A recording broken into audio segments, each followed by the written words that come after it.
instructional leaders? So you've done the work. You have laid the foundation with your collaborative teams. You have shown them why coming together is so important, and you've given them the motivation to, hey, let's try this out because we actually believe in the possible outcomes.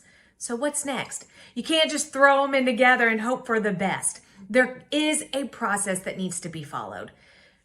So they've come together, and now you want to talk about the team that they want to be. What are the ideal components of their collaborative time together? What does collaboration truly look like, feel like, sound like? What is it that they want to be the outcomes? And once they've had those conversations, I would take all of that list, kind of categorize them, and generate just maybe 5 to 6 very specific success criteria that the team can strive for. Because let me tell you, when you have this very clear success criteria, everyone then can work in the same direction for the development of the team that they want to have. Because I will tell you this, there are many, many different definitions of team. To one person, it might look one way. To another, it might look a completely different way. So we need to come together as teams and define what are the possibilities for this team and what do we want success to look towards. Because guess what it does then? When you're having those collaborative team meetings and someone gets off course or someone starts to maybe not follow a norm, you can definitely redirect it back to the success criteria that the team co-constructed and make it known that, hey, this doesn't fit the goal that we're aiming for.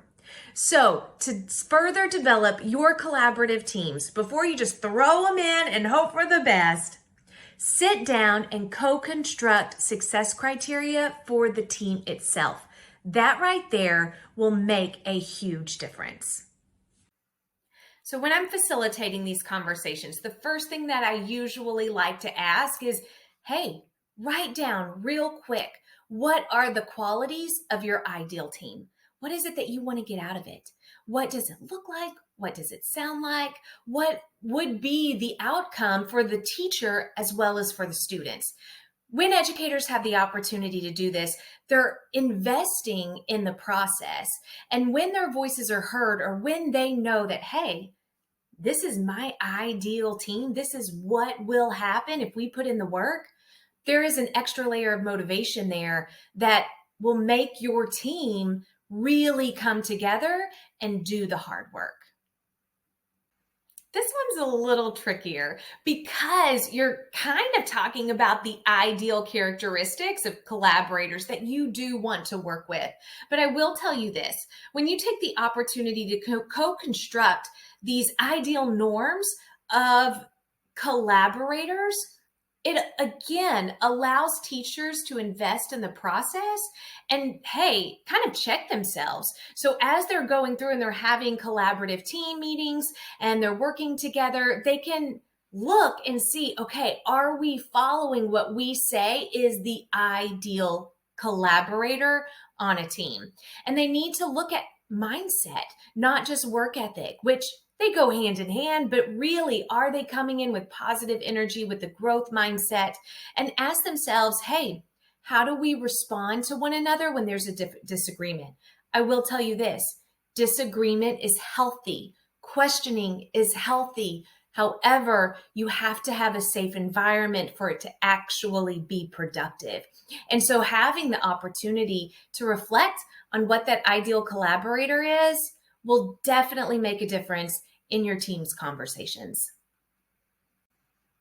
As always, we want to put the students front and center. And so when having the conversation about what success looks like for this team, what is the success criteria, we need to keep the students at the front and center. What are the student-centered outcomes? Because I will tell you this, 99.9% of educators are in it because they want to make a difference in a child's life. And so when they see that there are positive outcomes through collaboration, they're more inclined to be motivated to work towards that very specific success criteria.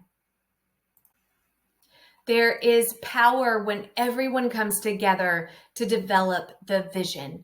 When the team comes together to create that ideal team success criteria, guess what?